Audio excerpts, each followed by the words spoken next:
نماز کے دوران منہ میں موجود کھانے کی مٹاس اگر حلق میں چلی جائے یا محسوس ہو تو نماز کا کیا شرعی حکم ہوگا؟ نماز کے دوران دیکھیں اب دو طرح کے ذائقے، ایک ہے ذائقہ ہونا، مثلا کسی نے چائے پی اور نماز کے لیے کھڑا ہو گیا، اب اس کے منہ میں ذائقہ ہے تو وہ تو ایک اس سے کوئی نماز میں حرج نہیں آئے گی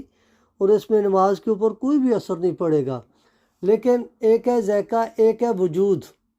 اب مثلا کسی نے کھجور کھائی اور کھجور کا کچھ حصہ دانتوں کے ساتھ ہے یا منہ میں ہے، اب وہ نماز جو ہی بندے نے شروع کی تو اب وہ جو اس کا وجود ہے اس کو چبا لیا یا اس کو نگل لیا، اس کا ذائقہ محسوس ہوا یا وہ نیچے گلے سے نیچے اترا، بندے نے نیچے اتار دیا، اس سے نماز جو ہے